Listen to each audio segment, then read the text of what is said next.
tüm güzelliğiyle Girne Limanı gözlerimizin önünde. 10. yüzyıldan beri Girne'de yerleşim olduğu tahmin edilmektedir. Ancak şimdiki Girne Limanı'nın büyük bir kısmı Venedikliler tarafınca şekillendirilmiştir. 1489'da alanın hakimiyetini ele geçiren Venedikliler, Osmanlı İmparatorluğu'na karşı savunma önlemleri almaya başlamıştı. Girne Limanı, adanın en önemli limanı olmakla beraber ana karaya çok yakın olması, Girne Kalesi ile savunmasının artırılmasının planlandığı düşünülmektedir. Günümüzde restoranların süslediği liman, deniz ulaşımı için kullanılmamakta, yat ve balıkçıların sığındığı Girne'nin başlıca eğlence merkezlerinden birisidir. Girne Kalesi'ne geldiğimizde ise yüzyıllar boyunca pek çok medeniyete ev sahipliği yapmıştır. Cezbedici, mükemmel mimarisinin yanı sıra tarihi ve kültürel dokusuyla adeta açık hava müzesini andırmaktadır. Yüzyıllar boyunca pek çok medeniyete ev sahipliği yapmış Girne Kalesi, cezbedici mimarisinin yanı sıra tarihi ve kültürel dokusuyla adeta açık hava müzesini andırmakta. Arap akınlarına karşı kentin korunması amacıyla milattan sonra 7. yüzyılda Bizansların yaptığı kale, Girne'de tüm görkemiyle bölgede yaşanan uygarlıklar hakkında ziyaretçilerine bir zaman tünelinde geziyormuş hissi vermekte.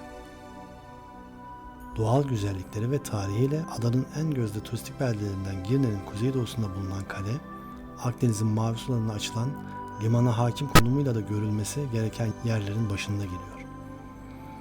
Deniz ile yeşilin buluştuğu Girne'nin kalesi, Akdeniz'e Orta Çağ'dan bugüne kalan yapısıyla ziyaretçilere adeta tarihi bir şölen sunmakta.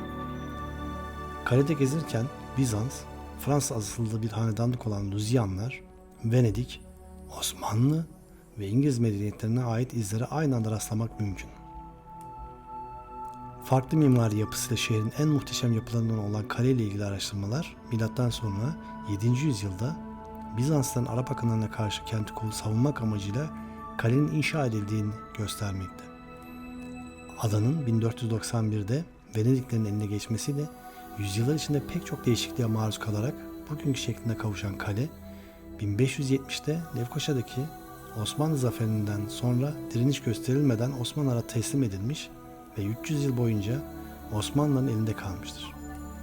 Osmanlı Devleti'nin adayı fethi sırasında şehit düşen Osmanlı Amirali Cezayirli Sadık Paşa'nın lahiti de kalenin giriş bölümünde yer almakta. Osmanlı döneminde kaleye yapılan ilavelerin tamamı İngiliz sömürge dönemindeki restorasyon çalışmaları sırasında ortadan kaldırıldı. Sonrasında İngilizler kaleyi hapishane ve polis okulu olarak değerlendirdi. Kale içindeki yapılara geldiğimizde ise birçok medeniyete ev sahipliği yapmış Girne Kalesi'nde yerli ve yabancı turistlere cezbedecek çok sayıda farklı mimari eser bulunuyor. Kale içinde St. George Kilisesi, Luzyan ve Venedik Kulesi, Kırnı mezarları, kalenin su ihtiyacını karşılamak için yapılan sarnıçlar ve yine Luzyan dönemine ait zindanlar bulunuyor. Kalenin içindeki 12. yüzyıla ait Bizans yapısı St. George Kilisesi'ne kapalı dar bir geçitten ulaşıyor. Bizans ve Luzyan döneminde kale dışında bağımsız bir yapı olan bu kilise Venedik döneminde kalenin içerisine alınmış. Kale birçok gizemi içinde barındırıyor. Bu gizemli yerlerden biri de Luzyan dönemine ait zindanlar. Zindanlarda Orta Çağ'da insanlara yapılan acımasız işkenceler heykellerle canlandırılmakta. Kale içindeki Luzyan Kulesi, yüzyıllar boyunca hangi medeniyetlerin kaleyi kullandığını ziyaretçilere gösteren tarihi bir yapı olarak dikkat çekiyor. Kulede Luzyan, Venedik ve Osmanlı döneminin özelliklerini yansıtan dönemin savaş zırhlarının yanı sıra kaleye hakim olmuş ülkelerin bayrakları da sergilenmekte. Venedik Kulesi'nde ise kuleden top atışı hazırlığı yapan Venedikli askerlerin canlandırmaları yer almakta. Ayrıca kale içinde en dikkat çekici mekanlardan biri de Batık Gemi Müzesi. Araştırmalar 1967'de balçığa gömülü olarak bulunan geminin 80 yıl hizmet verdikten sonra M.Ö. 300'lü yıllarda açık denizde yakalandığı fırtına sonucu eski Girne Limanı açıklarında battığını ortaya koyuyor.